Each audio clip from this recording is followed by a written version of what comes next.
fez conosco o Senhor. Exultemos de alegria. Começamos o nosso programa de direção espiritual, hoje gravando aqui em Brasília, com toda a equipe da Canção Nova de Brasília, a quem eu agradeço pelo carinho, por me receber, e também a Andréia, que nos recebe aqui na sua casa, nos oferecendo esse espaço como um cenário natural, é uma residência mesmo, para que a gente não ficasse sem o programa. Cada um de nós carrega o dom de ser capaz e ser feliz. E um pouquinho antes, numa estrofe que vem antes deste último refrão, nós dizemos que num dia a gente chega e no outro a gente vai embora. Uma metáfora interessante da duração da vida.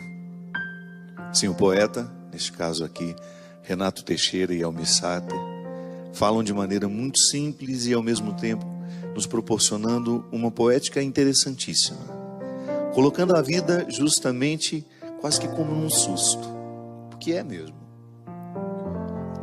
E eu acredito que ultimamente nós estejamos todos ainda mais assustados na não percepção do tempo, né? Nós estamos vivendo de uma maneira que parece que a gente não percebe o tempo passar. Se a gente não tem a percepção do momento presente, tudo isso parece um susto. Eu me lembro que na semana passada nós falamos da necessidade de compreender a vida como uma oportunidade única, irrepetível, e nós falamos do quanto nós somos pouco experientes em perceber o nosso cotidiano. Ainda essa semana lá no Twitter, uma pessoa que eu admiro muito, ela é psicoterapeuta, ela escreveu assim que, claro, eu não vou repetir da maneira como ela falou, porque não me recordo exatamente como foram as palavras, mas toda sexta-feira nós temos uma enxurrada de vídeos no WhatsApp, de mensagens dizendo assim, sextou. E ela fez uma reflexão interessante sobre isso. Ela viu um pouquinho os avessos. Claro, muita gente pode mandar só por uma graça mesmo, mas a expressão sextou, na maneira como ela é colocada nas redes sociais, dá-nos uma impressão de que a gente só suporta a semana, que nós ficamos loucos para viver o fim de semana como se ele fosse maravilhoso, espetacular, diferente de tudo aquilo que a gente experimenta ao longo da semana. E há uma tristeza mesmo nisso, né? Se você for pensar que a gente vive a segunda, a terça, a quarta, a quinta, a sexta também, como se fosse um peso, um fardo a ser levado, e que somente no momento em que nós iniciamos o fim de semana é que a gente tem algum alento. Aí eu até respondi para ela que talvez o problema esteja em nós não percebermos o valor dos processos. Sim, porque tudo aquilo que eu faço na minha vida é processual. É processual porque são fatos que estão alinhavados por um objetivo. Processo é isso. É tudo aquilo que está alinhavado, que tem coerência, que tem argumentos, e que depois, quando você olha para ele, é um todo. Não é apenas um detalhe, não, é um todo. O processo, ele vai observar todas as fases daquilo que está sendo analisado.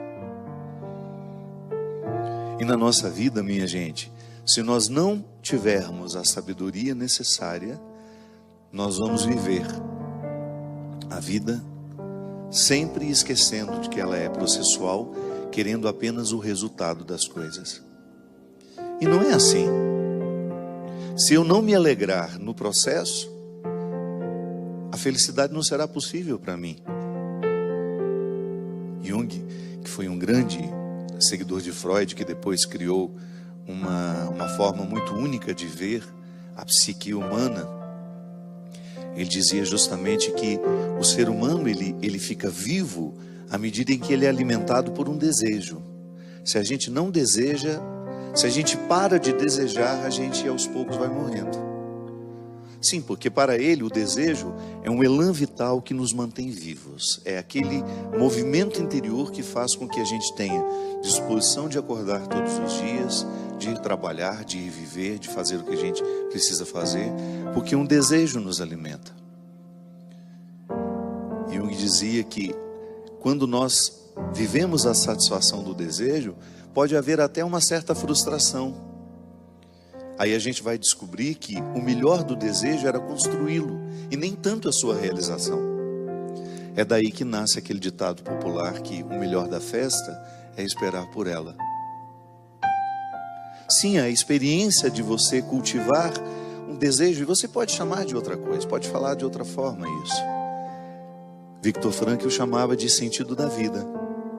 Quando você mantém vivo o sentido das coisas, da existência, daquilo que te faz ser quem você é, você começa a saborear o processo, que não é só um resultado do sentido da vida, não. O sentido da vida pode até me levar a alguns resultados, mas nem sempre eu tenho resultados daquilo que eu faço. Mas eu preciso descobrir uma satisfação ali naquilo que eu faço. É o preparar. É igual o significado da palavra esperança. A esperança não é um conceito estagnado, pronto. Não, porque eu espero, eu digo, eu estou esperando. Mas significa que enquanto eu estou esperando, eu estou construindo aquilo que eu espero. Também aí você tem uma dimensão processual. Você não está de mãos cruzadas, braços cruzados, esperando por aquilo que você quer que aconteça. É por isso que na esperança cristã é uma esperança operante. Um conceito que a gente pega de um filósofo não, teólogo, protestante inclusive, Moltmann, dizia de maneira sofisticada que a esperança cristã, ela é operante. Isto é, eu opero enquanto espero. Eu faço, eu construo aquilo que eu estou esperando. Essa é a esperança cristã em relação à eternidade. Às vezes muitas pessoas têm uma certa ansiedade, né, em relação à eternidade. E eu compreendo, nós que somos ocidentais, nós temos uma dificuldade muito grande de lidar com a eternidade, porque nós ocidentais somos muito racionais. Na semana passada eu falava da monja Regina, que é uma hinduísta. E chegou um momento de algumas explicações que ela estava nos dando, e eu percebi que ela ia ficando assim, como que sem graça diante de nós. Aí ela parava e falava, mas isso não dá para explicar. Sim, porque embora ela seja ocidental, ela está vivendo uma religião que tem uma filosofia oriental muito baseada numa capacidade que eles têm de não precisar perguntar racionalmente sobre tudo. Eles convivem bem com a pergunta. Eles não têm tanta necessidade da resposta. E às vezes a fé parece até ingênua. Mas nós que somos ocidentais, com essa necessidade de racionalizar tudo, nós muitas vezes olhamos para a eternidade e queremos entendê-la. E às vezes eu, como padre, vivo o constrangimento de ter de falar sobre isso de forma racional, quando na verdade a eternidade não cabe nos nossos conceitos racionais. Aí a pessoa me pergunta, padre, como é que é depois que a gente morre? Primeiro, eu não morri também, não sei, estou na mesma situação que você. Aí a minha fé, eu como cristão, eu sou levado a acreditar que a eternidade será o meu encontro definitivo com Deus. Isso pode significar tanta coisa, mas não dá para racionalizar isso. Porque se eu tentar racionalizar, há pessoas que têm necessidade de imaginar o céu igual uma cidade, com ruas, com casas, onde moram os melhores, onde moram os piores. Há pessoas que têm necessidade imensa de pensar o céu como se fosse um lugar igual aqui. Sim, se eu estou falando de eternidade, naturalmente eu preciso esquecer o tempo e o espaço, que são categorias humanas, terrenas. O tempo, esse que a gente olha no relógio, O espaço, essa localização, onde fica essa casa, onde fica a outra casa, onde está essa cidade. Você pega um mapa e você identifica as cidades, os países, os estados. Bem, se eu quiser compreender a eternidade a partir dos conceitos racionais e daquilo que racionalmente eu posso falar, eu vou ficar com uma visão muito mesquinha da eternidade. É por isso que Moltmann dizia que o conceito de esperança é a forma mais justa e honesta que nós temos de pensar a eternidade. A partir dele, eu espero, mas o que eu espero? Não sei. Será uma surpresa. Mas enquanto eu espero, eu preparo, porque a esperança é operante. Tá, mas como é que eu preparo? Vivendo bem. É vivendo bem que nós preparamos a eternidade. Pare de ficar com essa ansiedade, de ficar querendo saber como será depois da morte. Ocupe-se da vida, é a única maneira que você tem de preparar a morte. É a maneira mais justa, mais honesta que você tem de olhar para a sua eternidade, para aquilo que lhe espera, é vivendo bem o momento presente. Por isso que nós não podemos compreender uma religião que nos faz ter desprezo pelo tempo e pelo espaço. Durante muito tempo, vigoraram algumas espiritualidades que ensinavam as pessoas a ter desprezo pelo mundo. Não faz sentido, minha gente. O mundo a que Jesus se referia, vós estáis no mundo, mas não sois do mundo, essa expressão de Jesus para os seus apóstolos não era para que eles desprezassem as coisas do mundo, não, era para que eles soubessem que este mundo é passageiro, essa casa é passageira, este piano é passageiro, este material que nós estamos usando para fazer esse programa chegar até você é passageiro, essa televisão que você está tendo aí diante de você, por onde nós entramos, por onde nós passamos, é passageira. O dinheiro é passageiro, o sucesso é passageiro. Aí Jesus está ensinando que há uma maneira interessante de lidar com o tempo e com o espaço. Tá bom, eu tenho, mas eu não vou me apegar àquilo que tenho, porque tudo isso passa. É igual o apego às pessoas. Eu sei que é muito difícil a gente perder alguém, mas o nosso excesso de sofrimento na perda está justamente em não aprendizado. Nós não aprendemos que as pessoas também serão passageiras na nossa vida. A gente pode até saber, mas a gente não aprendeu. É igual a música. A lição nós sabemos de cor, só nos resta aprender. Sim, tem muita coisa que nós sabemos de cor, mas ainda não aprendemos.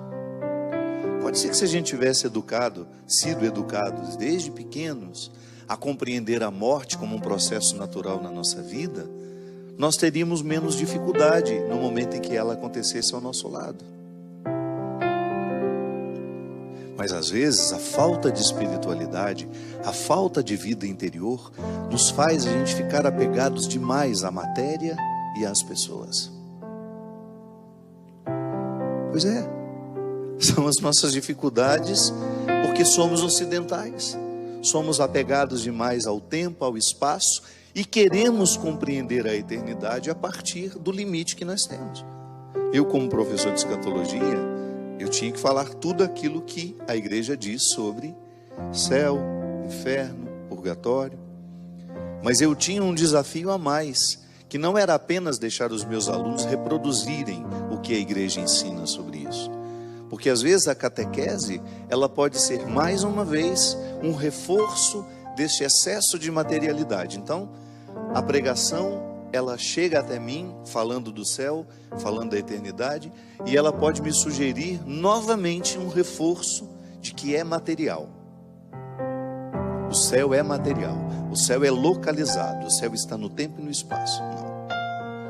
Então o meu desafio como professor era que nós soubéssemos falar a linguagem sem ficarmos presos a ela. A eternidade é muito mais uma esperança do que um conceito fechado. Tá bom, eu espero. Mas o que eu espero? Não sei. Mas eu vivo bem para esperar. E aliás, a melhor maneira de preparar a eternidade é vivendo bem. Não há outro jeito. Se eu estou atento aos processos que me cercam, a minha vida profissional, a minha vida afetiva, e aí você pode desdobrar-se naquilo que você faz, em tudo aquilo que você tem, nas suas demandas do dia a dia. Se você se propõe a viver bem tudo aquilo que você faz, e o que é viver bem, minha gente? É você ser correto, você ser justo, você ter da compreensão de que não faz sentido você ser um instrumental de injustiça no mundo. Comece, por exemplo, a permitir o ódio morar dentro de você. Comece a permitir a vingança ficar alojada dentro de você. Permita que a vingança, que o ódio, que o rancor comecem a dar ordens às suas atitudes. Sim, porque as minhas atitudes, elas são todas ordenadas por aquilo que sinto e penso. Ou você acha que a sua atitude está deslocada? Não, ela é sempre um fruto do que você pensou e sentiu. E faz tudo dentro do mesmo lugar. É dentro do cérebro que tudo isso acontece. É na mente. Às vezes a gente usa o coração, né, para simbolizar o amor, o sentimento. Sim, não tem problema você simbolizar. Mas é aqui que tudo acontece. Pensamento e sentimento. São eles que dão ordem às minhas atitudes. Tudo aquilo que sai de mim como uma atitude, como um gesto, é fruto do meu pensamento e do meu sentimento. E é por isso que eu preciso ter um cuidado imenso com aquilo que eu penso, com aquilo que eu sinto. E consequentemente com aquilo que eu falo. Porque a fala é justamente a expressão do que você está sentindo e pensando. Se eu não cuido, minha gente, daquilo que eu penso, se de repente eu começo a alimentar, está aqui o João Paulo, boa noite João Paulo, obrigado pela sua presença. Se de repente o João Paulo faz parte da minha ambiência afetiva, eu convivo com ele, e eu começo a alimentar dentro de mim um ódio pelo João Paulo, às vezes sem motivo, e você sabe que isso é possível.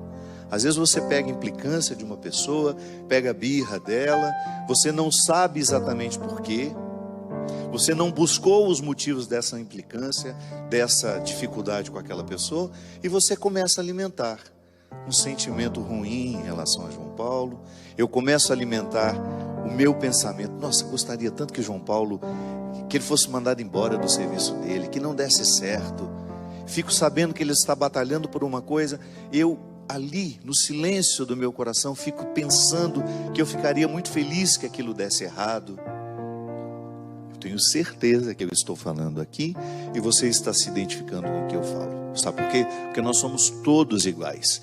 Em algum momento, o nosso pensamento colocou-nos contrários a alguém, mesmo que fosse sem motivo. E às vezes tem motivo também. O que eu estou dizendo é que se você alimenta o que você pensa em relação àquela pessoa, e se você está alimentando um pensamento que é nocivo, que é ruim, que prejudica, que é injusto, aí naturalmente aquele pensamento se desdobra num sentimento de aversão, ou às vezes é até o contrário. Começa com o sentimento de aversão e depois você começa a pensar coisas ruins sobre ele. Se você alimenta isso dentro de você, se eu alimento, no exemplo que eu estou dando, se eu começo a alimentar o meu sentimento de rejeição a João Paulo e o meu pensamento de desejar que João Paulo se dê mal, que João Paulo morra, que João Paulo seja prejudicado, eu estou a um passo de ser capaz de fazer um gesto concreto que prejudique a vida de João Paulo. Será, padre? Sim. Muitos monstros nos habitam, minha gente. Por isso que eu digo para você, a gente olha para essas pessoas que são capazes de matar, que são capazes de assassinar outras pessoas, e a gente se acha tão diferente delas. Começa a alimentar o ódio dentro do seu coração para você ver. Comece a alimentar a vingança, e de repente você está achando normal pegar uma arma e acabar com a vida daquela pessoa. Comece a alimentar os sentimentos que são diabólicos para você ver. Um prazo, sei lá de quanto tempo, 2, 3, 4, 5 meses, às vezes um ano, você será capaz sim de tirar a vida daquela pessoa. Por quê? Porque o diabo se alojou no seu pensamento e no seu sentimento. E é por isso que a palavra, às vezes ela é tão enganosa. Às vezes uma pessoa fala uma coisa para você, uma palavra que expressa bondade, mas a palavra já está a serviço. Ela já é ardilosa, ela já tenta lhe enganar, porque ela já está a serviço de um pensamento maldoso e de um sentimento maldoso. Eu sempre digo isso. Dá tréguas aos seus sentimentos e aos seus pensamentos, e o diabo faz parte da sua vida. Começa a fazer parte da sua vida. Aquela história de possessão demoníaca, eu nunca vi aquilo que aparece nos filmes. Nunca vi. Agora eu vejo o diabo alojado na mente de muitas pessoas, o tempo todo, que estão articulando maldade, não têm um mínimo de responsabilidade com os outros, são desonestas, são injustas. Ali sim o diabólico está tendo espaço para agir no mundo, através daquela pessoa. Então vamos só recapitular. A minha atitude é um fruto do que eu penso e do que eu sinto. Se eu estou alimentando pensamentos ruins, injustos, aí você pensa tudo aquilo que é ruim: mentira, infidelidade, maldade. Se o meu pensamento está nutrindo isso dentro de mim, ele está então julgando sentimentos também ruins, que vai me colocar numa oposição, que vão me colocar numa oposição em relação às outras pessoas. E sem perceber eu me torno um instrumento do mal. Volto a dizer, estou falando aqui e você está pensando. Claro, é bom assim. O programa só tem sentido se ele nos faz pensar. Eu tenho certeza que você já identificou isso em você, ou então naquela pessoa maldosa lá do seu trabalho, que está sempre articulando contra outras pessoas, ou aquela pessoa que se tornou uma habitação da desonestidade. Ela é capaz de qualquer coisa para manter os seus interesses. Ela é capaz de passar por cima do outro. Ela é capaz de causar um prejuízo e nem fica preocupado. Dá o calote aqui, dá um calote ali. Engana um aqui, engana um outro ali. Isso é possessão demoníaca. Porque nós não nascemos para isso. Mas em algum momento da vida, seja lá no nosso processo formativo, na primeira infância, quando nós somos tão frágeis, quando nós não somos capazes de refletir sobre os nossos pensamentos e sobre os nossos sentimentos, porque a gente ainda não sabe nem o que é certo, o que é errado, se não existe alguém ali para nos ajudar a purificar o que nós estamos sentindo e pensando, com frases muito práticas: meu filho, isso não pode, porque a criança, minha gente, ela não esconde o que ela pensa e o que ela sente. Tanto é que em muitos momentos, quantas vezes uma criança de 3, 4 anos fala: eu vou matar você, grita isso para a mãe, porque está sendo contrariada. A gente pode pensar: ah, mas isso é tão inocente, é coisa de uma criança. Sim, se não há uma correção ali naquele momento, carinhosa, amorosa, meu filho, nunca mais diga isso, porque é muito feio matar alguém. Para que ela possa começar a entender, para que aquela linguagem não crie dentro dela uma disposição ao pensamento futuro e ao sentimento futuro, que quando alguém me contrariar, é justo eu poder matá-la. Eu posso matar. Se a gente não tem uma pessoa nos orientando, minha gente, seja pai, seja mãe, seja avó, avô, tio, irmão, vizinho, se nós não tivermos na fase em que nós não temos este filtro do certo e do errado, se nós não temos alguém para nos ajudar a entender o que a gente sente, o que a gente pensa, nós nos tornamos futuros assassinos. Nós seremos, em potencial, aqueles que invadiram a escola e exterminou todo mundo. Quando é que começou aquele crime? Naquele dia, num dia anterior? A justiça já chegou à conclusão de que foi um crime premeditado. Sim, mas uma semana antes, 2 meses antes, não. Aquilo ali começou na infância daqueles meninos, quando o essencial foi negado a eles. O essencial, quando nos é negado, minha gente, deixa um buraco imenso. Uma criança não nasce para ser bandido. Ela não nasceu para dar errado. Agora, o que nós fazemos com ela contribui justamente para que aquela índole, às vezes maldosa que ela tem, cresça. Porque quem pode dizer que nós também não temos essas índoles dentro de nós? Temos. Descuide de você para você ver o monstro que você se torna. Eu sempre digo isso. Nós que somos religiosos, nós que vivemos uma experiência de Deus, porque publicamente dizemos isso aos outros. Não estou dizendo que aquele que não diz não viva. Estou dizendo eu, no meu caso. Você já imaginou que contraditório seria se nos meus bastidores eu fosse uma pessoa maldosa? Se eu não tivesse capacidade de reconhecer os meus erros? Se eu prejudicasse João Paulo conscientemente, mesmo sendo padre? Isso acontece muito. Uma casca religiosa para esconder maldades vergonhosas. Como os padres que foram acusados de pedofilia, abuso sexual de pessoas que vão buscar, ou outras lideranças religiosas, padres, pastores, leigos, que exercem uma autoridade religiosa sobre alguém e abusam, ultrapassam uma maldade, minha gente, que está protegida pela religiosidade. É o que eu estou dizendo. Se eu não cuido dos meus sentimentos e dos meus pensamentos diariamente, purificando-os, pedindo perdão a Deus e aos outros, eu me torno um monstro. Sim, tenho potencial para ser santo, tenho, mas também tenho potencial para ser um monstro. E com você não é diferente. É por isso que você precisa ficar muito atento ao que você sente, ao que você pensa e, consequentemente, ao que você fala, para que você não se torne um obstáculo para si mesmo, para que você não se torne um monstro, para que você possa recolher de você somente aquilo que você tem de melhor e purificar no dia a dia, para que toda essa tendência que você tem a fazer a maldade não cresça dentro de você. Maravilhas fez conosco o Senhor. Exultei